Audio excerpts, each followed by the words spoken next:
Сен көшеге шыққанда сен неше камера бақылайтынын білесің бе? Қайда барсаң да не істесең де бақылауда болуы мүмкін екенін сезінесің бе? Қазір әлемде жүздеген миллион камера бар. Жасанды интеллект және арнайы заңдар арқылы халықты жіті бақылап отыратын елдер де бар. Бүгін біз әлемдегі ең көп бақылауға ұстайтын елдерді талдаймыз.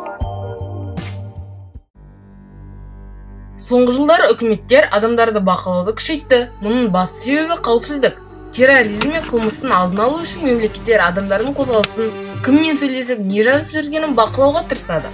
Қазір адамның бет-әлпетін танитын камералар, телефон арқылы қозғалатын бақылайтын жүйелер, интернеттегі жазбаларды саралайтын бағдарламалар бар. Бұрын 2000 жылдары тек көшеде орнатылатын бейне камералар ғана қолданылса, 2020 жылдан бастап адамдарды онлайн өмірде бақылауға алынды. Сондай елдердің бірі Қытай, әлемде ең ауқымды бақылау жүйесін құрған ел. Бүгінде ел бойынша 700 миллионнан астам бейне камера орнатылған. Әсіресе ірі қалаларда әр 100 метр сайын камера қойылған. Бұл құрылғылар бет-әлпетті тану технологиясымен жұмыс істейді. Соның арқасында 1,4 миллиард халықтың қозғалысы мен әрекетін бақылап отырады. Оған қоса Қытайда әлеуметтік рейтинг жүйесі бар. Бұл жүйе әр адам тәртібін, қоғамдық орындағы мінез-құлқын, қарыздарын, интернеттегі әрекетін бағалап отырады. Егер адамның рейтингі төмен болса, оған түрлі шектеулер қойылады. Мысалы, пойызға немесе ұшаққа міне алмайды. Кей мемлекеттік қызметтерден шеттетіледі. Салыстырмалы түрде айтсақ, ақш-та шамамен 85 миллион камера бар. Ал Қытайда бұл көрсеткіш 8 есе көп. Яғни Қытай заманауи технологияларды пайдаланып, халықты бақылау жағынан бүкіл әлемнен озып тұр. Көшеде жай ғана кетіп бара жатсаңыз, сізді біреу бақылап тұрған сезінесіз бе? Егер бұл Лондон болса, сезінуіңіз бекер емес. Себебі бұл нағыз Биг Бразер елі. Ұлыбританияның астанасында 500-нан астам бейнебақылау камерасы орнатылған. Иә, 500 миллион.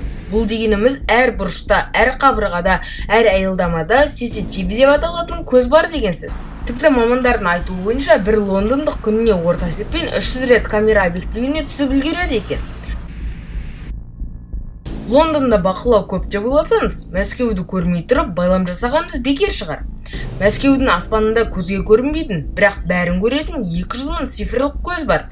Яғни 200 мың бақылау камерасы бір ғана қала үшін орасан сан. Бұл жай ғана камералар емес, бұл бет-әлпетті танитын жасанды интеллектпен жабдықталған жүйелер. Қалада жүрген кез келген адам егер қажет болса бірнеше секунд ішінде анықталады. Полиция базасы осы камералар арқылы тікелей ақпарат алып отырады. Жай ғана кім екенін емес, қайда жүргенін, не істегенін, тіпті қашан кіріп шыққанын біліп отырады. 2022 жылы Мәскеуде оппозициялық митингілер қатысқан кейбір адамдар митинг бітіп, үйлеріне қайтып кеткен соң камера арқылы табылып, айыппұл салынған. Оларды ешкім тоқтатпаған, бірақ жүйе ұмытпаған. Мәскеу халқы 12 миллион, бақылау камерасы 200 мың. Яғни әр 60 адамға бір камерадан келеді. Қазір ақш-та 85 миллионға жуық бейнебақылау камерасы жұмыс істеп тұр. Иә, 85 миллион. Әсіресе Нью-Йорк, Лос-Анджелес, Чикаго сияқты алып қалаларда бақылау деңгейі өте жоғары. Бұл жүйе әсіресе террористік шабуылдардан кейін күшейген. 2001 жылғы 11 қыркүйек оқиғасынан кейін елде қауіпсіздік бірінші орынға шықты.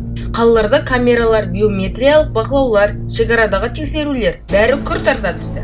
Қоғамда біз қауіпсіздіктеміз бе, әлде түрмедеміз бе? Жеке өмір қайда қалып деген сөздер жиі айтылады. Көптеген американдықтар бұл камералар бостандыққа қауіп төндіреді деп есептейді.